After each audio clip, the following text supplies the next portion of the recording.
କେମିତି ସିଂହ ରାଜା ହେବ ହେଲା ଶୁଣିଛୁ ପ୍ରଥମେ କହିଲା ଗୋଟେ ଶବ୍ଦ ଆସିଲା କିଏ ସବୁ ରାଜା ହେବେ ସମସ୍ତେ ସଭା କଲେ ସଭା କଲା ପରେ ଆଗେ ମାଙ୍କଡକୁ କହିଲେ ଆମେ ଯାହା କହିବୁ ତମେ ସେଇଆ କରିବ ମାଙ୍କଡ କହିଲା ହଉ ଠିକ ଅଛି ମୁଁ ସେଇଆ କରିବି ସମସ୍ତେ କହିଲେ ମାଙ୍କଡ ତମେ ଆମେ ନାଚ କର ହେଲା ତ ମାଙ୍କଡକୁ ଯାହା କରିବାକୁ ପଡିବ ମାଙ୍କଡ ତ ସେଇଆ କରିବ ମାଙ୍କଡ ଯେତେବେଳେ ନାଚ କରୁଛି କଣ କଲା ପୁରା ନାଚିଲା ତାପରେ କହିଲା ତୁମେ ଡିଅ ସେ ଡେଇଁଲା ପୁଣି କହିଲା ଟିକେ ଆଗ ବୁଲି ପଡ ପଛ ବୁଲି ପଡ ଯେମିତି କହିଲେ ମାଙ୍କଡ ସବୁ ଯାକ ସବୁ କଥା ସେମିତି କଲା ପରେ ଯେମିତି ଏଇ ସବୁ କଲା କହିଲେ ଗୀତ ଗାଅ ଗୀତ ଗାଇଲେ ସମସ୍ତେ ସ୍ଥିର କଲେ ଯେ ମାଙ୍କଡ ସବୁ ଏମିତି କହୁଛି ଆମେ ଯାହା ସବୁ କରିଦଉଛି ତାମାନେ ମାଙ୍କଡ ହବ ରାଜା ମାଙ୍କଡ ପାଖରେ ଏଇ ସବୁ ଜିନିଷ ଅଛି ସବୁ କରିପାରୁଛି ଗାଇପାରୁଛି ନାଚି ପାରୁଛି ହେଇପାରୁଛି ତାମାନେ ମାଙ୍କଡ ହବ ଆମ ବଣର ରାଜା ହେଲା ସମସ୍ତେ ସ୍ଥିର କଲେ ତାପରେ ଗୋଟେ ମୁକୁଟ ନେଇକି ମାଙ୍କଡକୁ ପିନ୍ଧେଇଦେଲେ ଯେମିତି ରାଜା ପିନ୍ଧନ୍ତି ମୁକୁଟ ଦେଖିଛ ତ ଟିକେ ଦେଖିଛ ଦେଖିଲ ସମସ୍ତେ ଦେଖିଛ ଯେମିତି ରାଜା ପିନ୍ଧନ୍ତି ମୁକୁଟ ତାକୁ ନେଇକି ସିଂହ କଣ କଲା ମାଙ୍କଡକୁ ପିନ୍ଧେଇଦେଲେ ମାଙ୍କଡ ସେ ଦିନଠୁ କଣ ହେଇଗଲା ରାଜା ହେଇଗଲା ରାଜା ଯେତେବେଳେ ହେଇଗଲା ବିଲୁ ଆଉ ସେ ସଭାରେ ଆସିଲେ ବିଲୁ ବସିଲେ ଆସି ଦେଖିଲା ବେଳକୁ ମାଙ୍କଡ ରାଜା ହେଇଛି ଶୁଣିଲେ ସମସ୍ତଙ୍କଠାରୁ ଯେ ବଣର ରାଜା କିଏ ହେଇଛି ମାଙ୍କଡ ରାଜା ହେଇଛି ବିଲୁ ଟିକେ ରାଗିଗଲା ବିଲୁ କହିଲା ମୁଁ ତ ବହୁତ ଚତୁର ବିଲୁ କଣ ଭାବିଲା ଆଉ ମୁଁ ରାଜା ହେଇଥାନ୍ତି କିନ୍ତୁ ମାଙ୍କଡ ରାଜା ହେଇଗଲା ବିଲୁଆ କଣ କରୁଛି ସବୁ ଉପାୟ ବାଞ୍ଚିଲା କଣ କରିକି ମାଙ୍କଡକୁ ହଟେଇଦେବି ଆଉ ମୁଁ ରାଜା ହେବି ହେଲା ଏ ମାଙ୍କଡକୁ ରାଜା କରେଇଦେବି ଏମିତି ହେଲେ ଦିନେ ବିଲୁଆ କଣ କରୁଥିଲା ଜଙ୍ଗଲରେ ବୁଲୁଥିଲା ବୁଲିଲା ବେଳେ ସେ ହଠାତ୍ ଦେଖିଲା ଗୋଟେ ମାଇକ୍ରୋଫୋନ ଧରିକି ସଭାରେ ମାଇକ୍ ଲଗେଇ ସମସ୍ତେ କଥାବାର୍ତ୍ତା କରନ୍ତି ଭାଷଣ ଦିଅନ୍ତି ସେଇଭଳିଆ ଗୋଟେ ଷ୍ଟେଜ ଭଳିଆ ହେଇଛି ଛୋଟଟେ ମଞ୍ଚ ଭଳିଆ ହେଇଛି ତ କଣ ହେଲା ବିଲୁ ଯେମିତି ଦେଖିଲା ପରେ ଏଇଠି ଜାଗାକୁ ଆଣିବି ମାଙ୍କଡକୁ କହିବି ଯୋଉଠି ଚାଲେ ଏଇ ଜିନିଷଟା ଅଛି ଦେଖିବ ଆଉ ମାଙ୍କଡ ପଡିଯିବ ହେଲା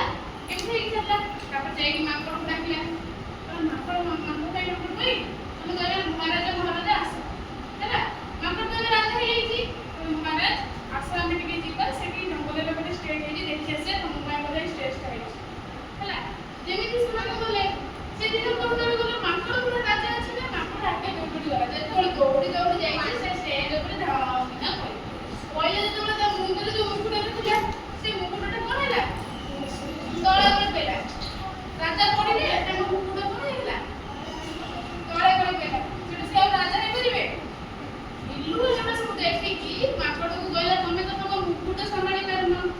ତମେ ତ ଯାଉ ଦୌଡୁ ଗଳି ପଡୁଛ ତାମାନେ ତମେ ରାଜା ଆଉ ହେଇପାରିବନି ଏକଥା କହିକି ସବୁ ପଶୁପକ୍ଷୀ ମାନଙ୍କୁ କଣ କଲା ଡକେଇକି ଗୋଟେ ମିଟିଂ କରିଦେଲା ହେଲା କହିଲା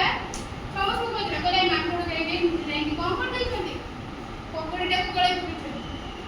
ସେମାନେ କହିଲେ ନିଜ ଜିନିଷ ଯଦି ସେ ନିଜେ ସମ୍ଭାଳି ପାରିବେ ତାହେଲେ ଆମମାନଙ୍କର ଆଉ ଆମଙ୍କର ଯୋଉ ରାଜ୍ୟକୁ କେମିତି ସମ୍ଭାଳିବ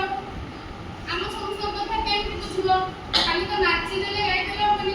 ଜଣେ ରାଜା ହେଲେ ତା ପାଖରେ ସବୁ କ୍ୱାଲିଟି ଥିବା ଦରକାର ସବୁ କଥା ଜାଣିଥିବ ରାଜା ହେଲେ ସବୁ ଜିନିଷ ସମସ୍ତଙ୍କୁ ସାହାଯ୍ୟ କରିବା ସମସ୍ତଙ୍କ ମିଶିବା ସମସ୍ତଙ୍କ ବସିବା ଏସବୁ କ୍ୱାଲିଟି ଥିବା ଦରକାର ରାଜା ହେଲେ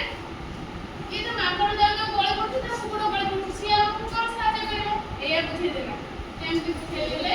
ସବୁ ପଶୁପକ୍ଷୀମାନେ